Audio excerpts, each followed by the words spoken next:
What? You just give in to peer pressure or what? Just because your pal's up here, you think that it's okay to do, huh? Would you smoke some cigarettes if your red little hen chicken there was doing that? Do you go make some bread and grind the wheat and grow it? Because little red hen, see, you couldn't handle it, could you? I really like chickens. They're cool. That's why I have this many of them. This is Solar Solus Farms. Welcome to Solar Solus Farms. Today, I've already posted, but back out to the farm today, and I just passing through, and thought I would stop here for a second, and then those chickens decided to fly up onto the window sill of my amazingly nice van. That thing's got almost 300,000 miles on it, but still a chicken. So I have to say that I'm pretty impressed with the Dodge Caravan. Anyways, it's not necessarily the subject, but yesterday I also pulled off the two ends. I made I had some triangle pieces of tin that I put on those in the winter time when it starts to get cold, and kind of keeps them nice and snug and warm there in the chicken coop. Pull them off and have this chicken wire behind them that allows the air to go through pretty nicely. One thing I've had a little bit of lately is crows or ravens. Here in this part of the world, they're ravens. They're bigger than a crow. They'll go into my chicken coop and try to steal the eggs. Not try, they do. And so I'm gonna have to do some little bit of design on my nest boxes to get them to kind of stop doing that. But those are some problems you deal with when you have chickens and you move them around your pastures. It gives a remoteness enough to where a raven, and part of it I think is that I've let it sit here long enough. So if I was to move it more often, I think that we would be able to eliminate that threat a little bit easier. So anyways, I'm gonna walk on down here and look at the trees that I planted.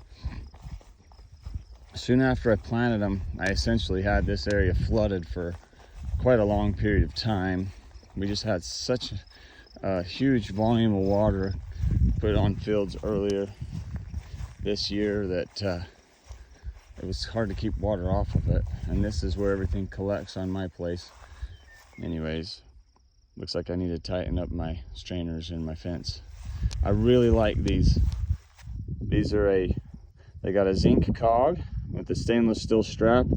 Long after I'm gone, these things will still be tightening this fence. You put them in once and you don't worry about them again. Now, the last time I bought them in a box of 50, and I spent $5.25 a piece. So they're also expensive, but you do it once, and that's it. These are the posts that I think that maybe get a little bit of a bad name by one of my favorite people to watch on YouTube. I think part of the reason why he didn't like them was because the diameter of post that he bought was pretty small diameter. These are 1.5 inch and they hold up really, really well. I've actually moved these when I moved from Aberdeen, Idaho, back down here to Redmond. I pulled them out and put them back in down here, and they're holding up. That's a straight, really nice looking fence. I actually like the Pasture Pro post and wish they still made them, but they don't. So anyways, let's look at these trees. This is going to be kind of a long for Instagram video, so I don't want to make it any longer than it needs to be. Looks like maybe these kind of fared through that. I plugged in a bunch of trees per hole. Of course, these things will come up in your grass and then the ditch banks and everything. And that's why I'm okay with them being out here, because I want trees. I want a wood lot. I want some shade and some timber. Also, I do have a tree that I planted a couple of years ago, a willow tree, a weeping willow. That's last time I checked on it was doing just fine.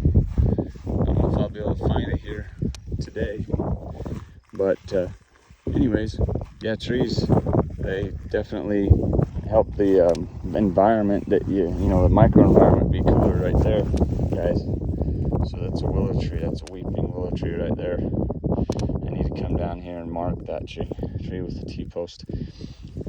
And then if I end up putting my bulls in here, I'll have to protect it better than that. But here's another clump that I put in. This one, it looks like it didn't do quite as well. This water stays here a lot longer, so I don't know if that's gonna come back.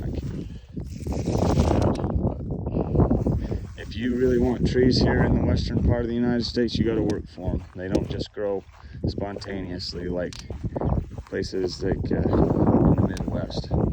This one's the same way. So this one was an afterthought. I noticed that one fell out of the bucket, so I'm like, oh, I need to plant that one too. Anyways, I appreciate you watching. If you like it, then let me know. This is Solar Solus.